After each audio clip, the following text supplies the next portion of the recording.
ไตเข้ามาประกันทุกวันเฮือใดเวลา4-5 โมงเย็นเปิดวิทยุเฟซบุ๊กเฮือเห็นเนอจีบานเย็นนอเนามีหลายเลิศรถบททวนกวนเก่าจนเฮือลับเมาเอาใจบ่น้อยตั้งโลกตั้งธรรมลำนำจ้าถอยมีหลายลีลาสาระศิริธรรมกำเมืองเอิ้นจาวาทะสดับกันได้เนนายอาตมาข้านั้นจักได้ขยายข้อความบรรยายมดใส่เป่งปอย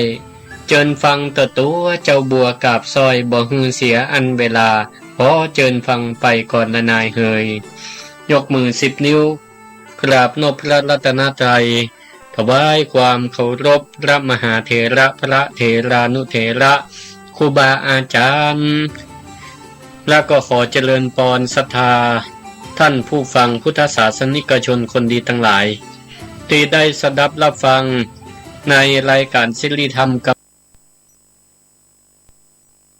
6.5 เมกะเฮิรตซ์และก็ในช่วงของวันนี้วันทุกวันพัดเอามาประกันรายการศิริธรรมกับเมืองเวลา 4 โมงแรงซึ่งก็ได้ขยายเครือข่ายสัญญารายการศิริธรรมกับเมืองตัวกันมาละเนอรายการศิริธรรมกับเมืองมาละหนาก็วันนี้มาละหนามาจ้าน้อยหนึ่งก็เนื่องจากว่าตะกี้ฟังเสร็จพิธีจากงานบุญตอดกฐินสามัคคีที่วัดดอนชัยบ้านกิววัดดอนชัยบ้านกิวซึ่งก็เป็นวัดของท่านพระอาจารย์พระอธิการเสเวตปัญญาวชิโลถ้าว่าชื่อเจ้าอีเนี่ยบ่ค่อยคุ้นหูตะใดเนาะศรัทธาท่านผู้ฟังแต่ถ้าว่าเป็นวัดของท่านเสน่กาหลงศรัทธาทั้งหลายก็อีแม่ก็ได้โอนปัจจัยรวมบุญอนุโมทนากฐินกับเพิ่นไปแล้วหรือบางพ่องก็เมื่อวันที่1ผ่านมาก็ได้ร่วมบุญกับเจ้าตัวไปแล้วที่วัดตุงโปงวัดบ้านเกิดท่านอาจารย์พระมหาสมชาติชาตะปัญโยตะกี้ก็ไปร่วมพิธีตอดกฐินด้วยกันก็เป็นตัวแทนวันนี้ศรัทธาญาติโยมท่านผู้ฟังทั้งหลายเป็นตัวแทนของศรัทธาญาติโยมทั้งหลายที่ฟังสถานีวิทยุไล่ 6.5 ก็ดีคลื่นสีขาวเพื่อชาวประชาก็ดีวันนี้ทางพระสงฆ์องค์เจ้าก็มีอาตมาภาพมีท่านอาจารย์พระมหาสมชาติชาตาปัญโยมีดีเจขึ้น 106.5 หลายผู้หลายท่านวันนี้ก็ไปเป็นตัวแทนของศรัทธาท่านผู้ฟังรายการขึ้นวิทยุไปตอดกฐินสามัคคีติวัดดอนชัยบ้านกิวก็วัดเปิ้นก็เป็นวัดน้อยๆตามที่เปิ้นได้ออกรายการได้บรรยายไปวัดเปิ้นวัดน้อยแล้วก็เป็นวัดใต้อำเภอสุดอำเภอเลยวัดดอนชัยบ้านกิวเนี่ยอยู่สุดอำเภอเปิ้นว่าข้ามไปแหมน้อยนี่ก็เป็นเขตอำเภอเมืองปานตำบลหัวเมืองบ้านเปิ้นนี่เป็นบ้านสุดท้ายของอำเภอเจ้าห่มก็วัดน้อยแต่วัด3 งานแล้วก็วันนี้บุญกฐินเปิดก็มีความตั้งอกตั้งใจว่าบุญบริวารปัจจัยทั้งหลายจะได้ซื้อตีดินขยายวัดก็มีหลังวัดท่านศรัทธาเปิ้นจะขายตังบุญให้กับตังวัด3 งานเอกหาในราคา 500,000 บาทถ้าขายแล้วก็เปิ้นก็จะตานให้กับวัดแห่ม 50,000 บาทก็สรุปแล้วขายให้ 450,000 อีกเนาะก็น่าอนุโมทนาบุญตัววันนี้ศรัทธากูคนที่ไปตานกฐินด้วยกันก็ถือว่าเฮาได้ร่วมบุญซื้อตีดินขยายวัดให้กับวัดดอนชัยบ้านกิวอาตมาก็วัตถุประสงค์เดียวกันวัดมิ่งเมืองมูลเมื่อวันที่29 ตุลาคมที่ผ่านมา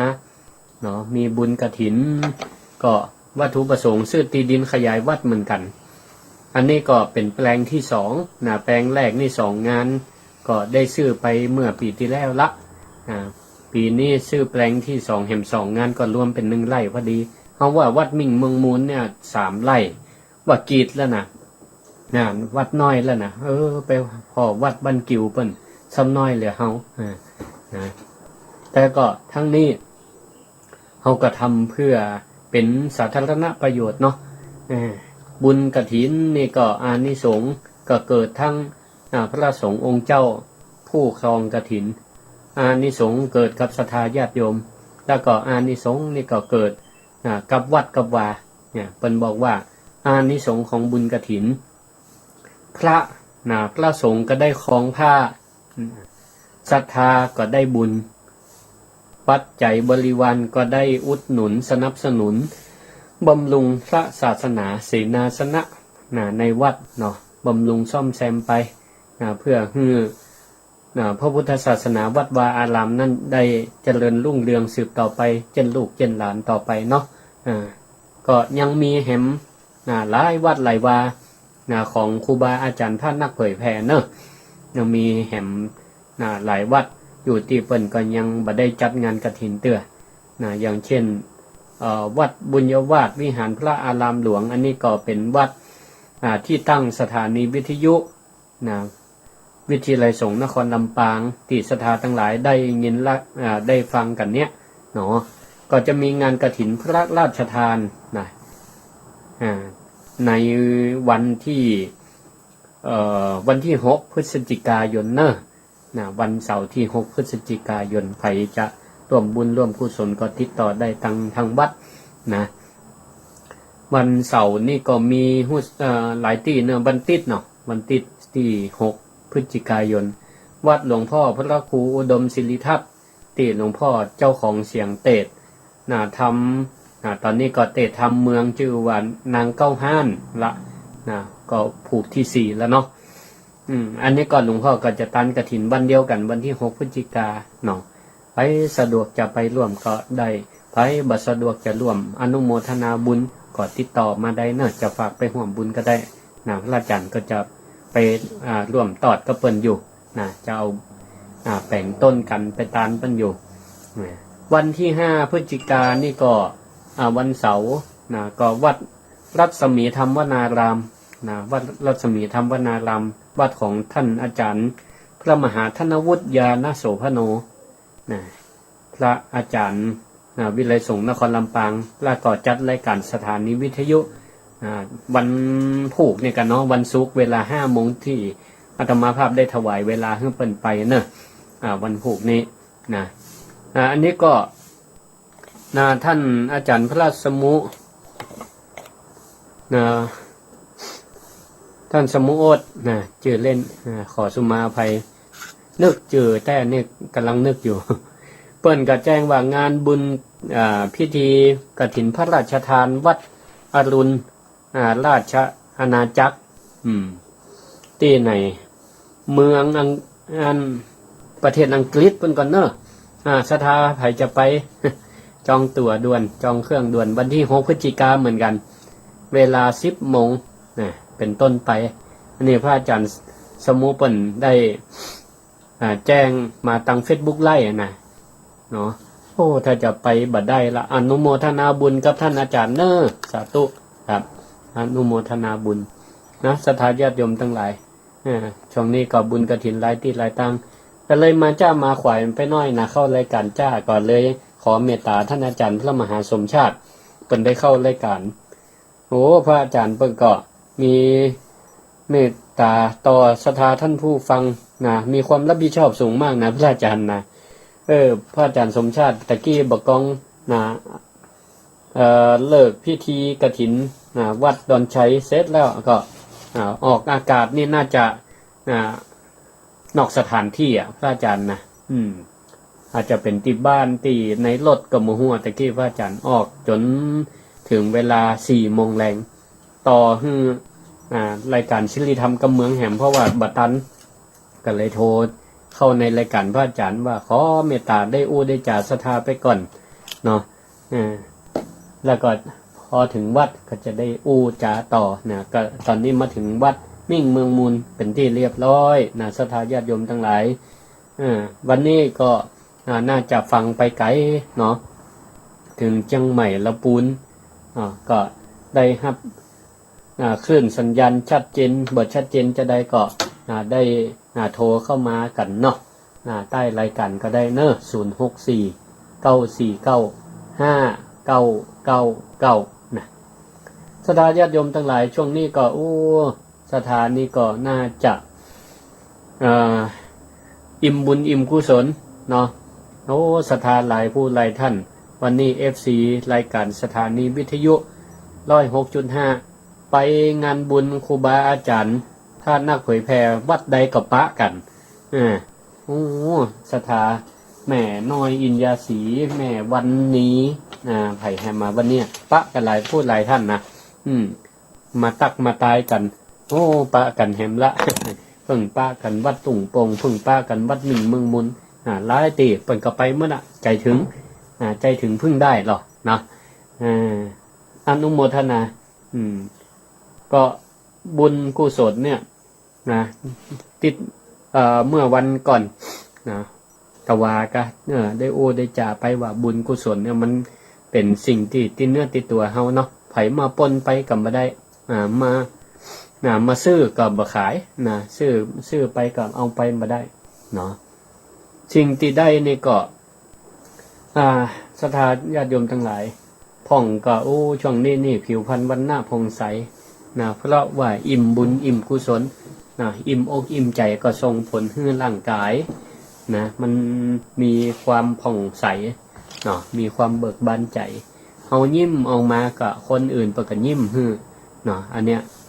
ผู้ไหว้ก็ย่อมได้รับการไหว้ตอบอย่างนี้ศรัทธาญาติโยมการที่เฮาได้ทำบุญทำกุศลข้างใดเวลาพระสงฆ์องค์เจ้าเปิ่นปันปอนมันจะมีอยู่บทหนึ่งบทอายุโทอายุโ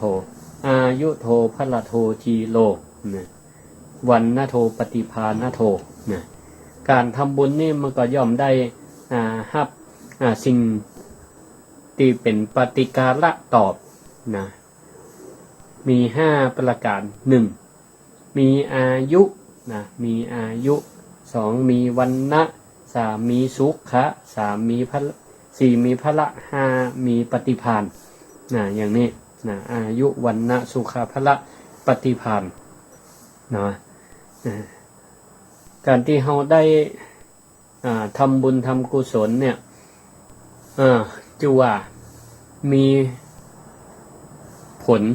ตอบแทนกันนั่นเนาะได้ทำบุญทำกุศลออกไปเดี๋ยวขอสุมมาเตอะพี่แม่เจริญปอนแม่เจริญปอนแม่ว่าได้เจ้าบางคายเจ้าสถานีสาธุจิตตานุรักษ์เจ้าแม่อายปะเนาะแม่อายเจ้าสาธุอนุโมทนาบุญชัดเจนเนาะชัดเจนดีเจ้าสาธุดีแล้วเจ้าตะกี้ก็โทรไปหาพระมหาล่ะไปงานกฐินกันมาปุ่นอำเภอแจ้ห่มฟังปิกมาวัดนี่ก็ใช้เวลาชั่วโมงปลายเลยเวลาออกอากาศน้อยแม่ก็นอนฟังอยู่แล้วจ้ะแม่มันข่าวเขาอยู่จะได้ไปไหนอนุโมทนาเนาะอยู่บ้านก็ได้ฟังธรรมเนาะวันที่4ของแม่เขาก็มีร้อนผูกกันวันที่4วัดอย่างแม่วัดศรีลาอาดใครวัดศรีลาอาดสถานวัดศรีลาอาดจะมีกฐินวันผูกเนาะไผ่ใกล้ไผ่เติงก็ไปอนุโมทนาบุญกับอีแม่มัลลิวันเนาะพี่เคาะงามสาธุแม่มัลลิวันพี่เคาะงามเจริญปอนบ้านนี้แม่ปกติจะมีตานกฐินวันผูกศรัทธาญาติโยมทั้งหลายยิ่งบุญกฐินเนี่ยเป็นห้องว่าเป็นมหาทานเนาะเป็นบุญอันยิ่งใหญ่เนี่ยอย่างถือว่าเป็นมหาทานเพราะว่ามันเป็นกาลทานเป็นทานที่จำกัดเวลาอย่างที่ศรัทธาได้ทราบข้อมูลจากพระอาจารย์ทั้งหลายเปิ่นได้ได้เอ่ยไปเนาะ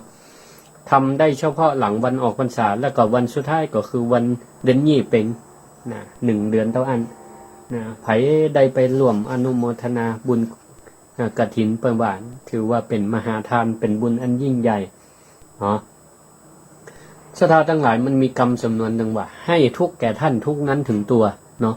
แต่เราบ่ค่อยได้ยินคำว่าให้สุขแก่ท่านสุขนั้นถึงตัวเนาะที่จริงมันต้องเป็นกรรมตรงกันข้ามกันเนาะให้ทุกข์แก่ท่านทุกข์นั้นถึงตัวอันนี้ก็มีความหมายนะเอาเนี่ยยังบดี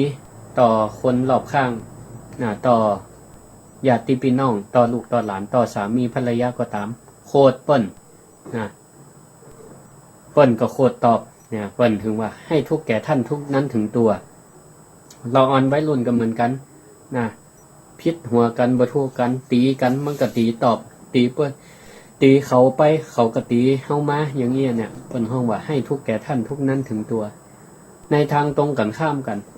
ถ้าเฮาฮื้อสุขแก่ท่านก็เหมือนกันเนาะบ่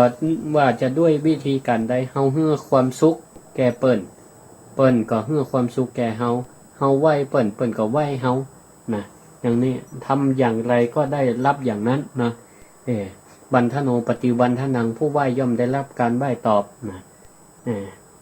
ทำจะได้ก็ย่อมได้จะอันมีทหารพลทหารคนหนึ่งล่ะมันอูเล่นกระเปื่อนมันนะคณะตีมันเดินจะผ่านในพลน่ะแล้วมันก็กระซิบบอกเปื่อนมันหรอกระซิบบอกเปื่อนมันพลทหารด้วยกันว่าเนี่ยชิงเจ้าก็ว่าเดี๋ยวนายพลเนี่ยจะต้องอันไหวตอบนะนายพลเนี่ยจะต้องแสดงความเคารพต่อเขานี่ว่าไอ้เปื่อนมันก็ว่าบ่เชื่อนี่นะบ่เชื่อเนี่ยจะไปเปิ้นจะไปอันเคารพเขาจะได้เขามันเป็นผู้น้อยเปิ้นเป็นผู้ใหญ่นี่ล่ะบ่เชื่อคิงท่าพอนี่ล่ะว่าแล้วก็พลทหารนี่ก็ล่นไปสื่อหน้านะไปยืนตรงสื่อหน้านายพลเสร็จแล้วก็ยกมือวันทยาฮัตนี่แหละ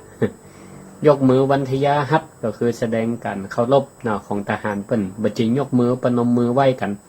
เปิ้นยกมือตะเบะขวามือเนี่ยวันทยาฮัตนายพลหันอันพลทหารวันทยาฮัตก็อันกะนายพลก็ยกมือวันทยาฮัตตอบกะอันนี้มันเป็นธรรมเนียมทหารหรอก เสร็จแล้วก็อันมันก็มาอวดกะมันก็มาอวดเนี่ยชิงบัจเจ้าหันก็นายพลแสดงความเคารพเฮาแล้วเนี่ยศรัทธาญาติโยมทั้งหลายอันนี้ก็เป็นการบ่งบอกว่าถ้าเฮาเนี่ยยังต่อคนอื่นทำดีก็เปิ้นก็ดีกับเฮาเฮาไหว้เปิ้นก็ไหว้เฮาตอบเฮาอู้จาดีก็เปิ้นก็อู้จาดีกับเฮานี่แหละเนาะทำจะได้ก็ย่อมได้รับการตอบสนองเป็นอันเดียวกันอู้ดีเปิ้นอู้ดีตอบใจดีไปเปิ้นก็ใจดีตอบมันก็มันเป็นไปมันได้หรอกถ้าเฮายกมือไหว้ไผแล้วเปิ้นบ่ไหว้ตอบนี่นะแสดงว่าคนนั้นก็เป็นคนที่กระดั้งกระเดืองพอสมควรเนาะบ่ฮู้จักกาลเทศะหรือว่าบ่มีสัมมาคารวะอ่อนน้อมถ่อมตนนะแม้แต่พระผู้ใหญ่นะศรัทธาญาติโยมทั้งหลายแม้แต่พระผู้ใหญ่ถ้าพระผู้น้อยแสดงความเคารพนับถือเนาะกราบเนี่ยพระผู้ใหญ่เปิดก็ต้องยกมือประนมยกมือประนมรับไหว้ตอบอย่างนี้อันเนี้ยเป็น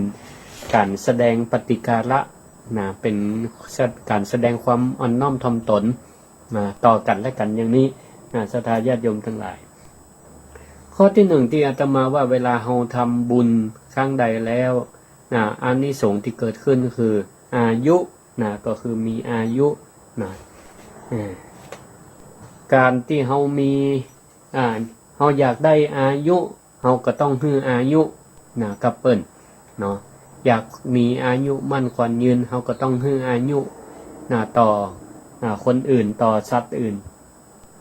อย่างหมายความว่าจะใดก็คือใครมีอายุยืนเราก็มันเป็นคนมีเมตตามันปล่อยสัตว์ปล่อยป่าปล่อยสิ่งมีชีวิตเพื่อคืนสู่ธรรมชาติอย่างเปิ่นนิยมกันเนี่ยปล่อยปลากันเนี่ยคืนสู่ตาน้ำธรรมชาติก็ถือว่าเป็นการต่ออายุแสดงถึงความมีเมตตาต่อสัตว์สัตว์ก็จะได้มีอายุต่อไปมีอายุต่อไป แต่ที่มันจะตายบ่ตายแลยังเช่นป่าที่อยู่หน้าเขียงนะหรือที่เปิ้นไทยชีวิตโคกระบือเนี่ยจะเข้าลงฆ่าสัตว์อยู่มาลมมาหล่ออยู่ละโอ้สัตว์บางตัวนี่สถาญาติโยมทั้งหลายมันอย่างมันหู้นี่นะว่ามันจะตายอยู่ละงัวควายเนี่ยจะเข้าลงฆ่าสัตว์เนี่ยน้ำตาย้อยนะมันน่าจะมีน่าจะมีความรู้สึกแล้วก็มันน่าจะหู้ตัวว่ามันถึงเวลามันจะต้องตายละเนี่ยแต่ถ้ามีคนใจดีใจบุญเนาะไปไถ่ชีวิตมันกลับมาสู่ธรรมชาติมีชีวิตต่อเนี่ยมันก็มีอายุต่อไปปลาก็เหมือนกันได้คืนสู่ธรรมชาติก็มีอายุต่อไปอาตมาหันบ่อยข้างใน Facebook เนาะพระเดชพระคุณจันเจ้าคุณพระชยานันทมุนีขออนุญาตเอ่ยนามพระเดชพระคุณพระชยานันทมุนีจันเจ้าคุณรองศาสตราจารย์ดร.เนาะเปิ้นเป็นรองเจ้าคณะจังหวัดน่านผู้อำนวยการวิไลสงฆ์นครน่านเนี่ยสถาท่าไผ่ที่เป็น Facebook ของเปิ้นจะหันกิจกรรมกิจวัตรของเปิ้นไปที่ไหนมีศาสนกิจบอกว่าจะในจังหวัดน่านหรือต่างจังหวัดก็ตามพระเดชพระคุณจะมักจะทำเสมอก็คือซื้อป่าไปปล่อยตามแม่น้ำแม่น้ำของประจำจังหวัดนั่นๆหนองคลองบึงต่างๆพระเดชพระคุณจะทำสม่ำเสมอก็ถือว่าเป็นการต่ออายุสัตว์ทั้งหลายคืนสู่ธรรมชาติเนาะเนี่ยเป็นห้องว่าให้อายุสถาญาติโยมทั้งหลายถ้าเขาให้อายุสัตว์เขาก็จะเป็นคนมีอายุมั่นขวัญยืนเนอะไผตีไอ้กระเซาะกระแซะบ่ค่อยสบายนี่นะลองพอทำบุญปล่อยนกปล่อยปลาปล่อยไถ่ชีวิตสัตว์เนาะได้รอดปลอดภัยมีชีวิตอยู่ต่อไปเนี่ยเพิ่นก็จะย่าให้เฮาเนี่ยได้บุญได้กุศลแม้แต่สามเณรเนาะสามเณรสุขะสมัยก่อนเนี่ยนะในพุทธกาลสามเณรนี่ก็ ปรากฏว่าไปหาพระพุทธเจ้าทำนายตายไว้ว่าสามเณรนี่จะอายุสั้นเห็น7 วันนี่ก็จะมรณภาพก็เลยแนะนำให้ไปกราบลาครูบาอาจารย์ไปหาครูบาอาจารย์ก็คือพระสารีบุตรพระอุปชฌาย์อาจารย์สามเณรนี่ก็หูจะอันก็ไปหาพระสารีบุตรก็พอจะตาชีวิตของสามเณรว่าจะมรณภาพใน7 วันนี้โลก็เลยบอกให้พระอันเน้นไปลาป่อลาแม่บ้านเนอนี่นะไปลาป่อลาแม่เสร็จแล้วสามเณรก็เดินไปพิจารณาทำไปในขณะระหว่างตีเดินไปเนี่ยสถาญาติโยมทั้งหลายปรากฏว่ามีป่าตัวหนึ่งมันก็มาดินขวัญดินมันไทยจะดีดมาจากน้ำตั้งใดหมู่หัวหรือว่าไปเซาะว่าหากินได้ป่าแล้วก็เอาใส่ข้องมันไทยจะลุดก็เฮาตกกลางตางหันดินพยายามที่จะเซาะหาน้ำสามเณรก็ไปซัดตาหันใส่ก็เกิดความเอ็นดูสงสารว่าสัตว์ตัวนี้เนาะมันมาอยู่ในที่บ่ควรอยู่ธรรมดาของป่ามันก็ต้องอยู่ในน้ำก็เลยเอากำป่าตัวนั้นด้วยความทนุถนอมแล้วก็เอาไปปล่อยในสระน้ำข้างต่างพอไปปล่อยแล้วก็แต่มันก็ท่านก็พิจารณาป่าตัวนี้นับว่าโชคดีมีบุญเนอะได้มาปะเฮาถ้าบ่มาปะเฮาก็คงจะต้องตายชีวิตของป่านี่ก็จะต้องตายเหมือนกับตัวเฮานี่แหละจะต้องมรณภาพภายใน7 วันนี้แต่ป่าตัวนี้เนาะก็นับว่ายังมีบุญอยู่มีโอกาสจะได้รอดอยู่ก็เลยแผ่เมตตาให้มันไปแล้วก็เอาไปปล่อยลงสระทีนี้ก็ไปลาป่อลาแม่เสร็จแล้วก็ว่าขอมรณภาพในห้องที่เกิดถามแม่ว่าแม่เกิดสามเณรห้องใดก็จะไปตายห้องนั้นเนี่ย เสร็จแล้วพอครบถึงวันที่7ก็นอนนอนรอว่าจะมรณภาพตามที่ครูบาอาจารย์ได้ตักได้ตายทำนายไว้ปรากฏว่าบ่ตายสักกรรมเฮาศรัทธาญาติโยมทั้งหลายบ่ตายสักกรรม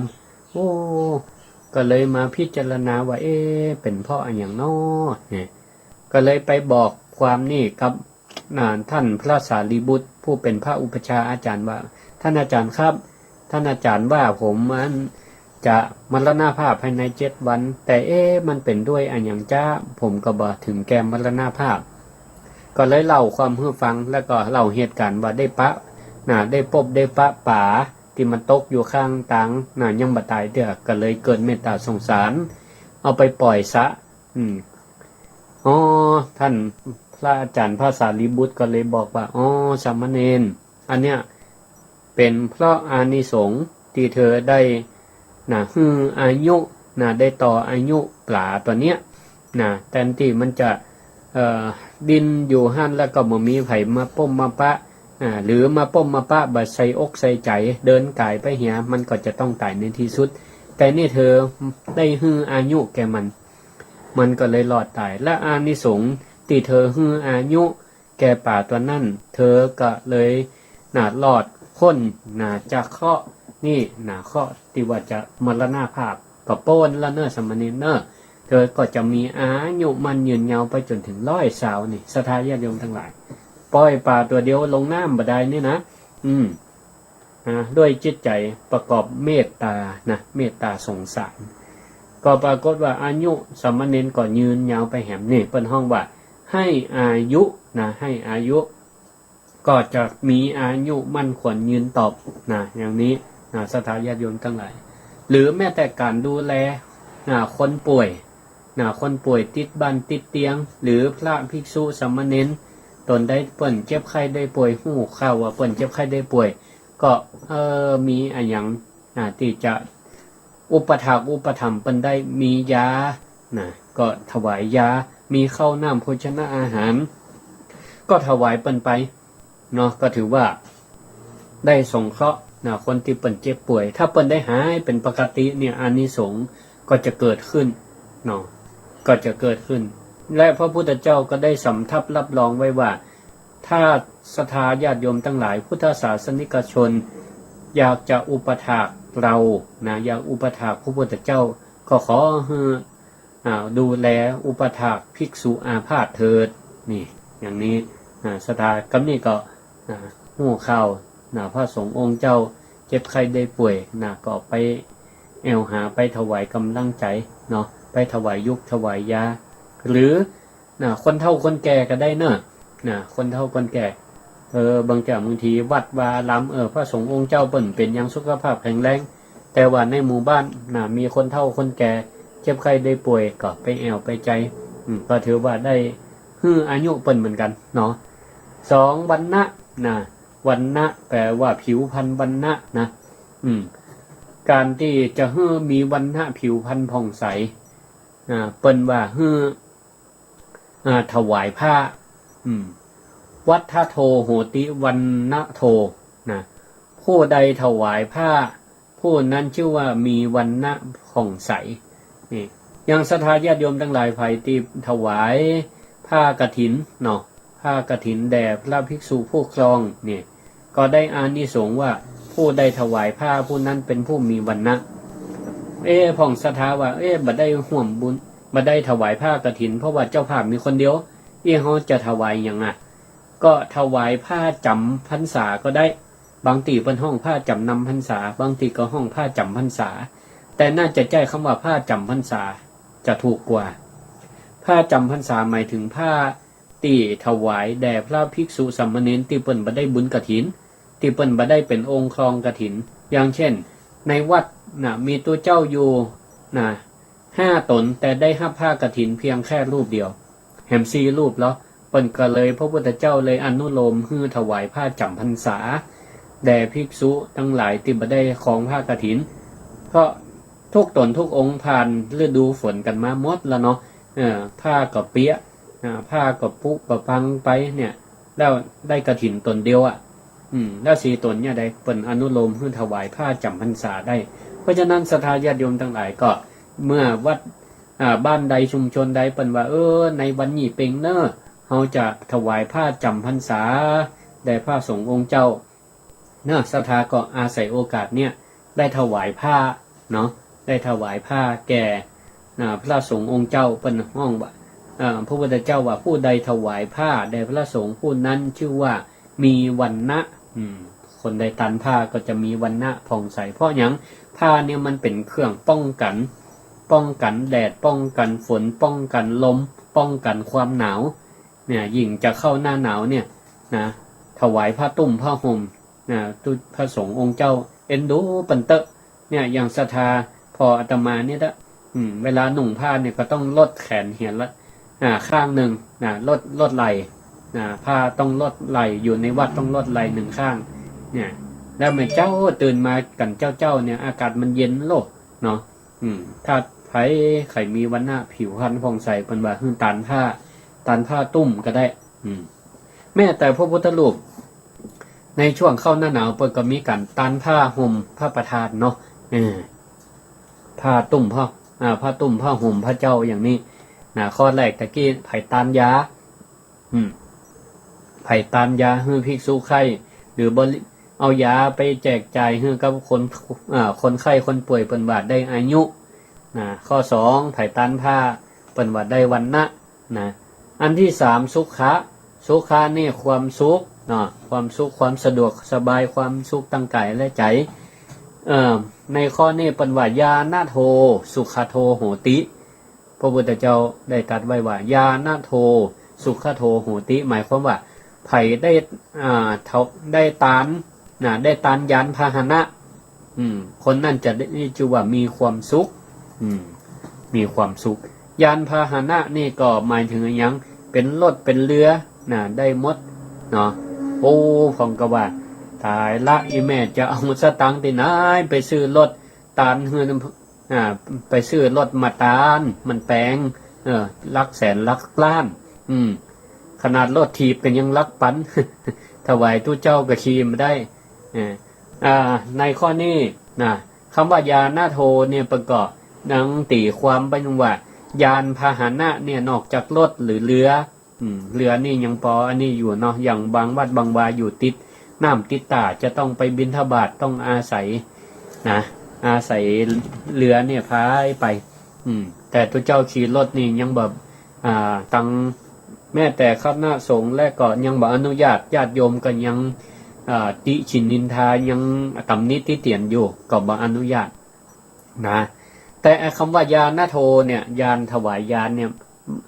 ตานเกิบก็ได้ในศรัทธาญาติโยมทั้งหลายตานเกิบนี่ก็ถือว่าเป็นยานเหมือนกันนะ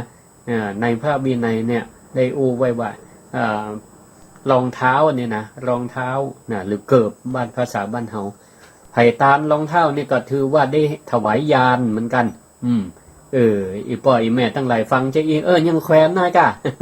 เกิบนี่กู้ลัก10ลักร้อยบ่ได้อันนี้เนิบตานได้เนาะ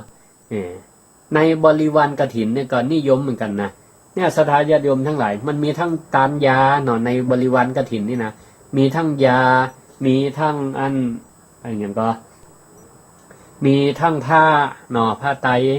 มีทั้งเกิบถวายรองเท้าเนี่ยก็ถือว่าได้ถวายยานพาหนะให้ตัวเจ้าได้สวมเตียวไปตังใดสมาเตอตีนก็บ่เจ็บเนาะบ่เจ็บหินดินทรายบ่ปักตีนอย่างอีเป็นต้นเนี่ยก็มีความสุขพระสงฆ์องค์เจ้ามีความสุขศรัทธาตั้งหลายก็ได้ความสุขไปตัวนี่เป็นห้องว่าได้สุขะใครมีความสุขคือตันรองเท้าเนอะหรือพ่องก็มีกำลังมีกำลังทรัพย์นักหันว่าโอ้พระสงฆ์องค์เจ้าจะต้องเดินทางไปเผยแผ่ธรรมพระธรรมคำสอนไปก็ลำบากจะต้องไปไหว้ไปวันไปจ้างรถจะถวายยานพาหนะที่มันสามารถขับได้จะอันแล้วก็มีสุขสิ้นลุงหาครับจะอันก็ได้อยู่ก็ได้อยู่แต่พ่องก็ว่ากำลังบ่มีตานเกิบเอาเนอะศรัทธาญาติโยมทั้งหลายแล้วก็อันที่4คือพละก็คือกำลังบังชา เนาะอันเนี้ยเนี่ยไผใครมีสุขภาพดีนะไผใครมีสุขภาพดีเปิ้นว่าฮื้อตันถวายข้าวน้ำอาหาร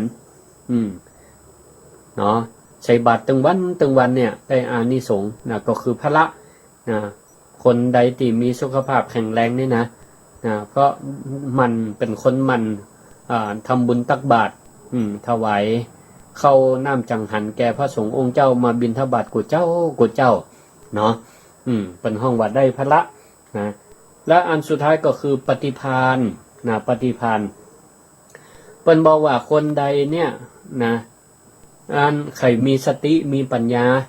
เพื่อมันแนะนำนะแนะนำสิ่งที่ดีๆอันเป็นประโยชน์โดยเฉพาะแนะนำธรรมะเพื่อกับคนอื่นเพื่อกับคนรอบข้างก่อนเพื่อสามีเพื่อภรรยา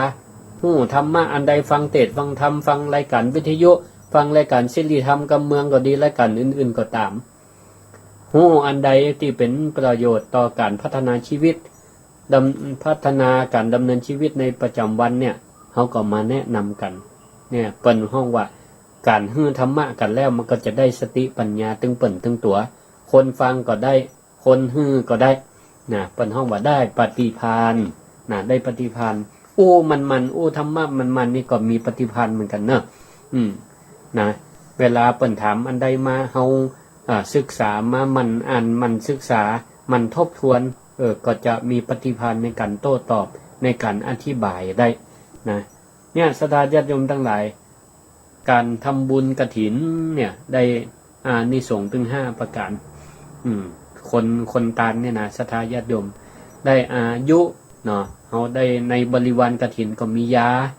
นะมียาถวายทานอยู่ยาสามัญประจำบ้านก็ได้จือว่าเขาได้อายุนะวันนะก็ถวายผ้าไตรจีวรผ้าห่มผ้าประทานผ้าไตรรองอย่างก็ตามก็ได้วันนะสุขะในหั่นก็มีถวายรองเท้านะยิ่งไผที่หันว่าสาธารณะนะขององค์กรสาธารณะทั้งหลายหน่วยกู้ภัยโรงพยาบาลทั้งหลายนะไผมีกำลังทรัพย์เนาะตานรถพยาบาลนี่คือว่าเป็นห้องว่าได้ความสุขนะสุขะได้ความสุขแต่ถ้าว่าถวายตู้เจ้าถวายรถกระบอกเปิงถวายเกิบเอาเนาะถวายเกิบเอาก็ได้สุขะนะแล้วก็พระมันใส่ทำบุญตักบาตรพระสงฆ์องค์เจ้าไปทำการทำงานหันพระสงฆ์องค์เจ้าเดินเตียวบิณฑบาตข้างตังก็มีอันอย่างที่สามารถใส่ได้เป็นข้าวปลาอาหารก็เพื่อเปิ่นได้ฉันเพื่อมีกำลังในการศึกษาหลักพระธรรมวินัยเฮาก็จื่อว่าได้พละได้สุขภาพไปตัวเปิ่นมีสุขภาพดีเฮาก็ได้สุขภาพดีตามที่อาตมาได้ว่านั่นน่ะเฮาอันใดเฮาก็ได้อันนั้นเนาะศรัทธาญาติโยมทั้งหลายปฏิภาณคือความรู้เฮาก็จะได้ความรู้ตามเปิ้นเฮาว่าได้ปฏิภาณเอาละในใต้รายการนี้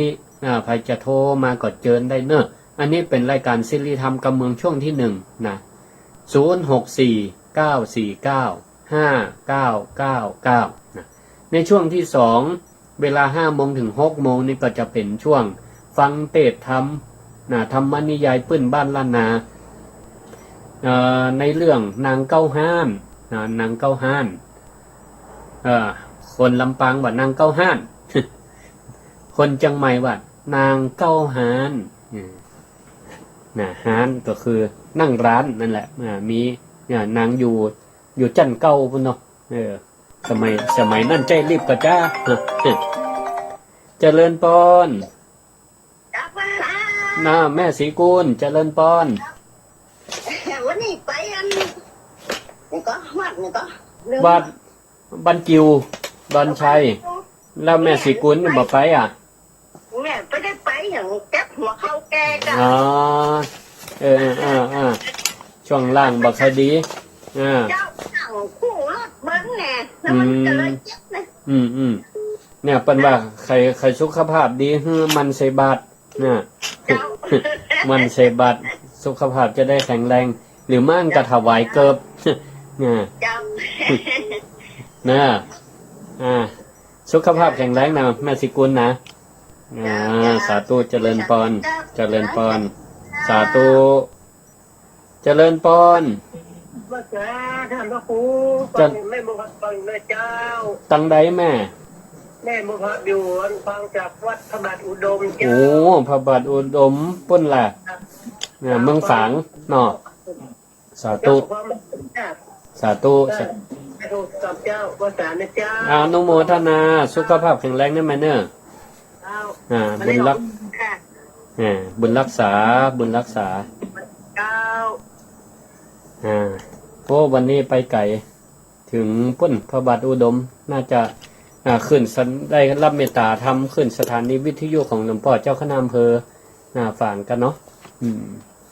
นะอนุโมทนาเนอะก็กำเดียวเขาก็จะได้ฟังต่อในช่วงที่สองนะก็ช่วงนี้4:55ใครจะโทรมาก็เจนเนอะ0649495999เจริญพรแม่แก้ว เจ้าฟังอยู่นอสาธุเนอวันนี้ขึ้นชัดเจนนอดีละอนุโมทนาขอบคุณวันนี้อู้หีบอู้ฟังมากับมาจ้าเข้ารายการจ้า แต่กัไปไหนมาสั่งเขาก็น่ากะไปงานกฐินบัดอันท่านเสน่ห์กาลงก็แม่แม่ก็ได้ยินอันการศึกษาเดี๋ยวกันเรานั่นแหละเดี๋ยวพบวิปลาในหมอนก็ป้ากันป้นน่ะอาจารย์ชาติกับอันป้ากันป้นน่ะไอ้แม่ก็น้ำมาผูกอ่ะโอ้ล่ะตอนวันที่5เนาะใครอยู่ใกล้ก็ไปอนุโมทนาบุญกับแม่แก้วเนอะกฐินบัดกัดโป่งโอ้สาธุแปลงงามๆนะแปลงงามๆบุญกุศลจะได้อันเป็นคนงามเนาะสาธุอนุโมทนาเจริญพรสาธุนะโทรมาได้หำเนอตะกี้ไผลุดไปนะแม่อ้อยแม่อ้อยบ้านวังหม้อโทรมาได้เนอะ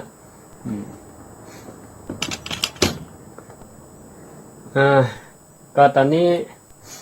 เปิดโอกาสให้ศรัทธาญาติโยมโทรมาเชียงใหม่ก็โทรมาได้เนอะใครได้ยินได้ฟังตั้งใดโทรมาให้กำลังใจกันได้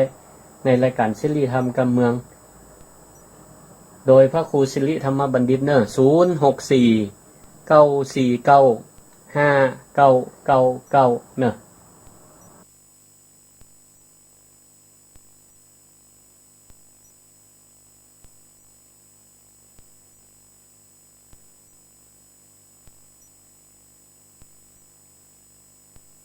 พักไป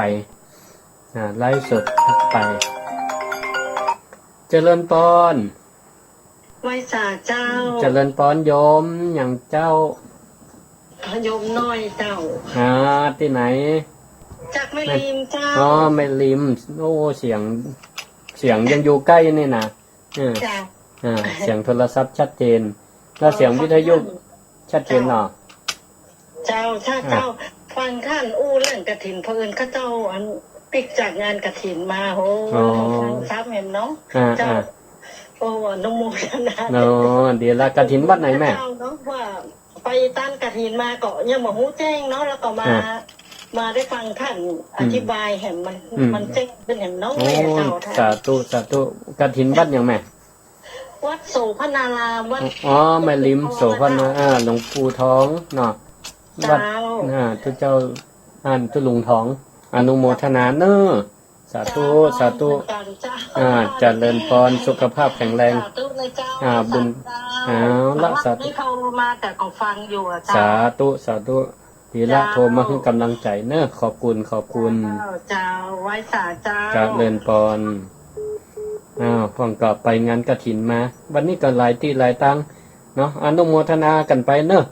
บางทีเฮาหันใน Facebook ในอย่างเปิ้นแสดงขึ้นมาโพสต์มาว่าไปร่วมบุญงานกฐินก็อนุโมทนากับเปิ้นนะเฮาก็ได้บุญได้กุศลด้วยกันเนาะ ได้บุญได้กุศลด้วยกัน ก็เดี๋ยวจะได้พักรายการกันก่อนเนอะน่าจะตัดสัญญาณไปก่อนแล้วก็เดี๋ยวมาพบกันในช่วงที่2ฟังเทศน์ฟังธรรมนางเก้าหันด้วยกันเนอะช่วงนี้ก็พักรายการก่อน